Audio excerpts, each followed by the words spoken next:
If you're the type of person who would rather not do something at all than do it badly, this one's for you.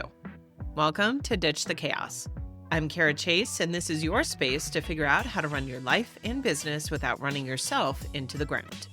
Today, I'm walking you through what building a real success mindset actually requires. Not the Instagram quote version, but the kind that holds up when you're exhausted and starting something new and every instinct is telling you to stop. I want to start with a confession today. Practice is genuinely hard for me. If I'm not naturally good at something, I just don't want to do it. Sitting in the discomfort of being a beginner, of not having a clue what I'm doing, is deeply irritating to me. And if you've taken the Strengths Finder personality assessment, my number one strength is competition. I don't even remember numbers 2 and 3 because they didn't win. And yes, I do see the irony in that completely. So when I say I've had to learn how to be a beginner and sit with that being uncomfortableness, I mean I've had to work at this in a very real way. Here's the thing though, I'm not afraid of new things. I'm not afraid of change. I've gone from being a senior special agent to a social media manager for a worldwide metal band to running a Pinterest marketing agency to business coaching. When I decide to pivot, and it needs to happen, I'm already 3 steps in before I finish the thought. I get it done. But personal changes, lifestyle, relationships, learning something that requires me to be genuinely bad at it for a while, that's a totally different animal to me. And I've been a real beginner more times than I can count. Learning to run, training for 2 triathlons, rock climbing, meditation, becoming a mom, and then thinking I had it figured out and then having a second kid and realizing, no, absolutely not. I did not have this parenting thing figured out. I designed a website after I told the drummer for Iron Maiden that I could do it, having never built a website before. I've learned how to do watercolors. I'm learning how to eat in a way that heals my body instead of punishing it. And some of those are things that I've accomplished. They're done. And some are still in progress. And all of them have added something to my life that I'm glad I didn't quit, even when everything in me wanted to. And every single one of them taught me something that I now use in how I run my business and plan my week. So let's talk about what building new skills and a real success mindset actually requires, because nobody tells you any of this. The discomfort you feel when you're bad at something new isn't a warning sign. For high achievers especially, that resistance is just your brain recognizing unfamiliar territory.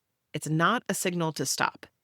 The women who build sustainable businesses aren't the ones who skip discomfort.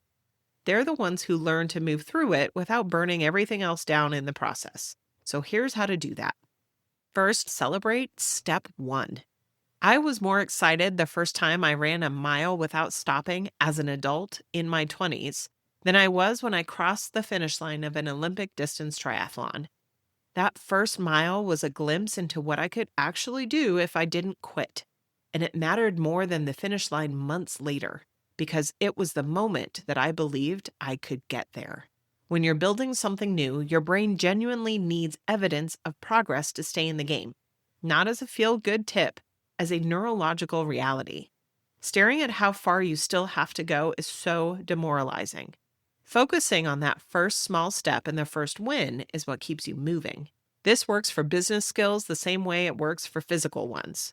The first time you meditate for 15 minutes straight, or the first blog post you publish, or the first podcast interview you land, those are not small achievements. They're proof of concept. Write them down, celebrate them out loud, and give your brain something to come back to when things get hard. Next, go back to what you know when things get wobbly. I learned this one from rock climbing. When I was pushing harder climbs and hitting a wall, I was frustrated, my muscles were giving out, I was ready to walk away. I'd step back and run some easy climbs. I was reminding myself I'm not at square one, I've built real skills and I can get better. For entrepreneurs managing burnout, this matters in a specific way. Burnout doesn't just drain your energy, it erases your memory of your own accomplishments. You forget what you've already built. You forget what you know how to do. So when confidence gets shaky and a new skill or habit starts to slip, go back to a step where you were last successful at it and practice there for a while. Then move forward again. It's not regression. That's how you stay in it long enough to get better. Next, consider getting a coach or a mentor. There is nothing like someone who can show you the way, get you out of your own head, and help you see what you can't see from inside the problem. I've learned this from triathlon training and starting a business. Running a business can be super isolating. You're surrounded by noise, everyone else's results, everyone else's methods, everyone else's systems, while flying completely solo on the decisions that actually matter. A good mentor can help you cut through that. And the right person isn't the one who hands you their blueprint. They help you figure out what your version looks like, your weekly planning approach, your time management system, your goal-setting strategy.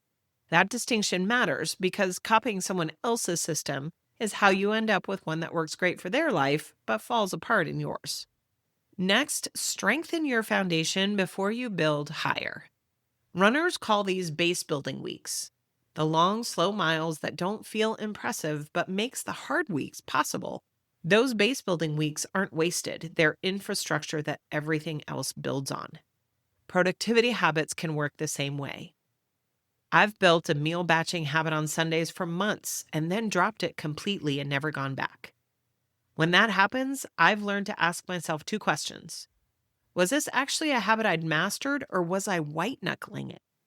And is the reason I started it still true for me? Usually what I need isn't to restart the behavior from scratch.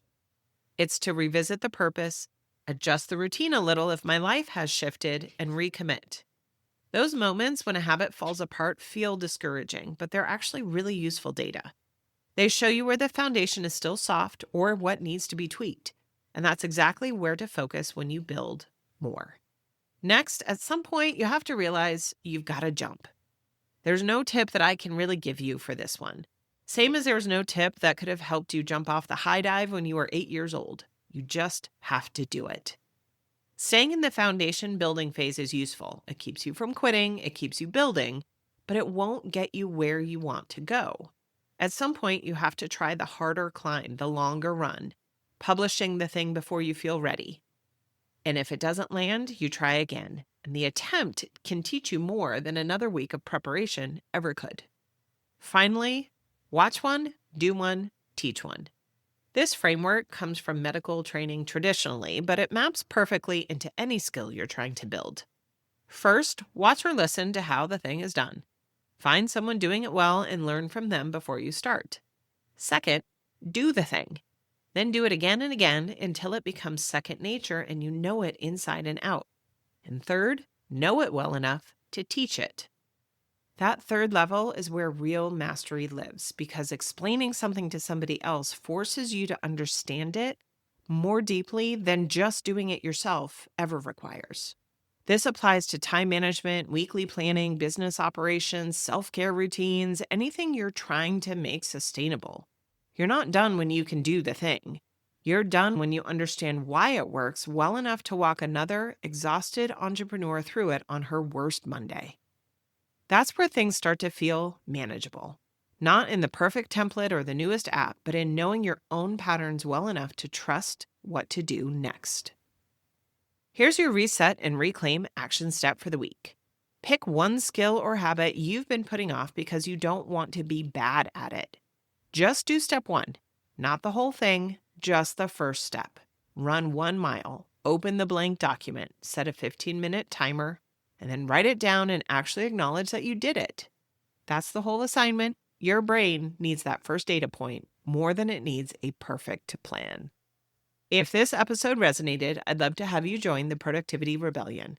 It's my free monthly guide for women who refuse to choose between success and sanity.